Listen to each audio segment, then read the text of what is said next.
Dans Apocalypse 1.4, nous lisons de la part des sept esprits qui sont devant son trône. Et encore dans Apocalypse 3.1, voici ce que dit celui qui a les sept esprits de Dieu et les sept étoiles.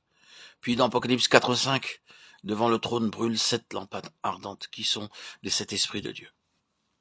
Et encore dans Apocalypse 5.6, un agneau qui était là comme immolé. Il avait sept cornes et sept yeux, qui sont les sept esprits de Dieu, envoyés par toute la terre. Tout au commencement du livre de l'Apocalypse, notre attention est attirée par le trône. Le message du livre est très important pour les temps de la fin. À cause de cela, il nous est dit très clairement dans le chapitre 1 au verset 3, « Heureux celui qui lit et ceux qui entendent les paroles de la prophétie, et qui gardent les choses qui y sont écrites, car le temps est proche. » Croyez-vous au jour de la fin? Croyez-vous en la parole de Dieu, aux prophéties faites sur les temps de la fin?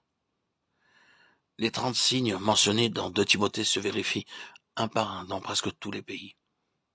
Et c'est pourquoi nous devons lire ce livre encore et encore pour connaître le dessein de Dieu et le plan de Dieu pour le salut.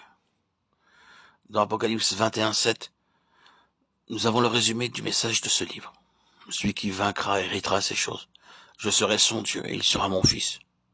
Au fur et à mesure que nous méditons, nous entrons dans le cœur de Dieu et nous voyons combien Dieu veut nous donner toutes choses de la nouvelle création et non celle de la vieille création. Puis je vis un nouveau ciel et une nouvelle terre, car le premier ciel et la première terre avaient disparu et la mer n'était plus. Apocalypse 21.1. Toutes les choses de la nouvelle création nous ont été offertes par notre bien-aimé Sauveur.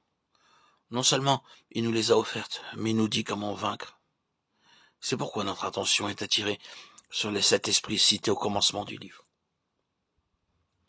Quelques-uns peuvent dire, comment pouvons-nous, nous stupides et faibles humains, nous hisser à une position aussi élevée? Croyez-vous que Dieu est miséricordieux, tendre et bon, et qu'il veut nous élever pour partager son trône? D'autres pensent que cela est très difficile, mais la réponse est par son esprit, cela est possible. Ni par la force, ni par la puissance, mais par mon esprit, c'est possible. Si nous permettons au Saint-Esprit de travailler en nous pleinement, librement, profondément et complètement, nous serons de ce fait préparés pour partager le trône de Dieu en tant que roi, pour régner avec lui sur son trône. Les mots « cet esprit » sont répétés 4 fois. Apocalypse 1.4, 4.5, 3.1 et 5.6. Nous pouvons diviser l'œuvre du Saint-Esprit en 4 groupes, chaque groupe ayant 7 parties. Ces 7 noms ont été donnés dans la Bible au Saint-Esprit. L'Esprit de sainteté, l'Esprit éternel, l'Esprit de vérité, le Consolateur, l'Esprit du Fils, l'Esprit de force, d'amour et de sagesse, l'Esprit d'onction. Ces 7 noms nous disent quelle est la principale fonction de l'œuvre du Saint-Esprit dans nos vies. L'œuvre septuple du Saint-Esprit s'opère en nous. L'œuvre du Saint-Esprit que nous pouvons voir de l'extérieur, c'est-à-dire la septuple œuvre apparente du Saint-Esprit dans nos vies, œuvre qui peut être vue par nos amis, nos ennemis, nos voisins, les étrangers, les parents ou les croyants. Cela ne peut pas être caché. Ce travail nous est montré clairement dans Romains 8.9. Pour vous, vous ne vivez pas selon la chair, mais selon l'Esprit, si du moins l'Esprit de Dieu habite en vous.